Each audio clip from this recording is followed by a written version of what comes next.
2K Sports. I'm Damon Bruce. Glad to have you with us. Friday Hoops Fest.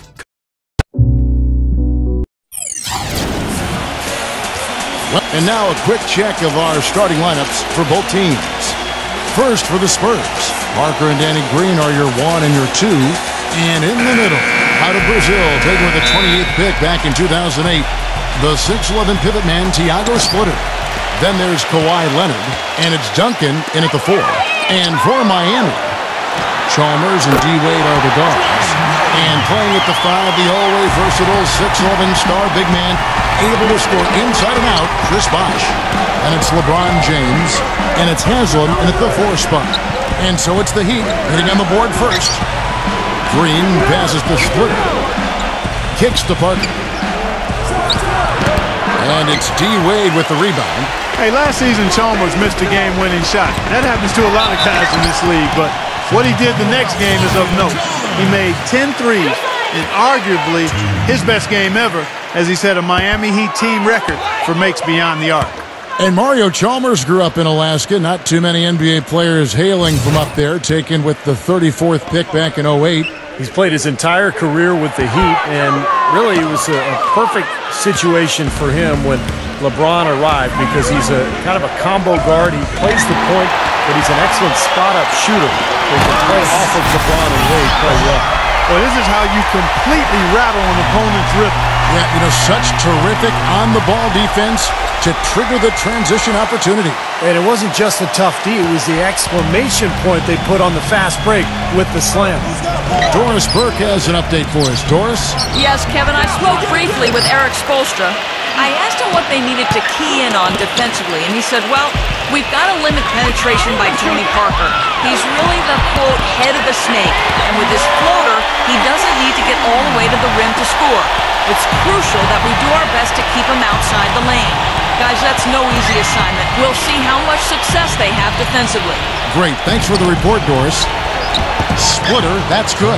Coach Popovich was fined last season for sitting out his top players in a nationally televised matchup against the Heat. I certainly understand the league's posture there, and it was a lot said about it. Yet, for a veteran team like the Spurs with championship aspirations, I understand resting key players during the course of the regular season. Here's Parker, following the basket by LeBron James. Duncan with it. He's picked up by LeBron. Offensive rebound. And so he draws the foul on the shot, a trip to the line to shoot 2. One quality of his that really stands out is his skill as a screen setter in the pick and roll. Actually, he's good on both ends of that play, but I really like putting him in that situation. And Steve, you know, being a good finisher in the pick and roll requires timing and athleticism, and he's got both. And Splitter drops them both. And back to that fine for Popovich, $250,000. Steve, that'll leave a dent. Yeah, no doubt. But, you know, Popovich enjoys tweaking the league at times. This was clearly an effort to do that. But, look, I think it's good for him to actually, you know, kind of let the league know every once in a while that if you're going to give us that kind of schedule with my older team, I'm going to sit them down once in a while. Now here's Bosh. He muscles it in through the contact, and they call the foul. He's on his way to the free throw line. The defense played him close on that one, but he just would not be denied. Aggressive move for the score. You know, one of the things about the Heat, since the Big Three has come together, is ridiculous. What a move. Tore it down that time. Putting on a show for these people. I cannot believe he pulled that one out in the course of an actual game. Are you kidding me? Oh, man. Might as well flaunt it if you got it, Clark. Here's Parker, following the basket by Chris Bosh. Here's Duncan, and it's good on the assist by Parker.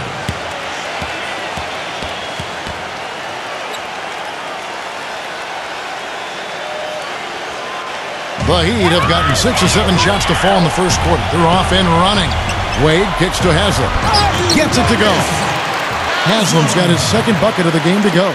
You know, they're being very one-dimensional right now, going to the post every time. But if it works, you don't need another dimension.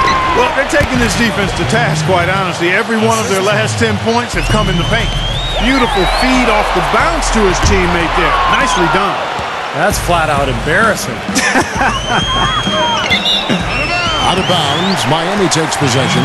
That is not a difficult pass. You'd think they could keep it in bounds. So San Antonio going with an almost entirely new group here.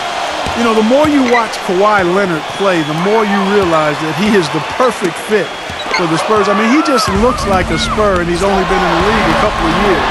Plays great defense, shoots from deep at a high rate, and really knows, accepts, and embraces his role on the team. So deflating for a team, Clark, coughing up the ball at one end, and then it turns into immediate points at the other end. And it's just as much of a boost for the team getting those easy points off the steal. I like the offensive awareness to exploit that lack of coverage on that play. And back to Kawhi Leonard. Coach Popovich sees him as the defensive stopper on the wing. But not just that. He thinks he's going to be a star in so many ways, Steve. Well, he could become the face of the franchise, Kevin, if you think about it, once Tim Duncan and Parker and Ginobili move on. But, you know, Popovich, not one prone to hyperbole, but he absolutely loves this kid. San Antonio making a switch here. Bellinelli's checked in. Both teams on fire right from the opening tip. Pedal to the throttle, Steve, just like we like it. Allen outside. Good. The defenders need to talk to each other. The communication lacking there on that three-pointer. Spurs trail by 4. Parker kicks to Bellinelli. Bellinelli off the pick from Baalam. Nice ball movement by San Antonio. Offensive rebound. Makes it off the glass. Giving them an opportunity at second chance points with some hard work on the glass there. And Miami calls their first time out of the game.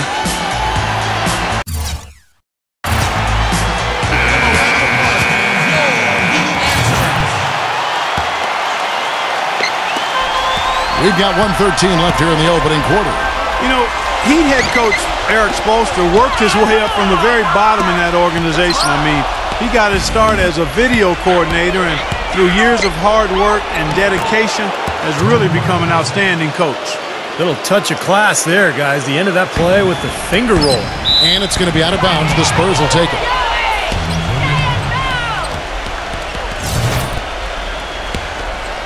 Here's Parker.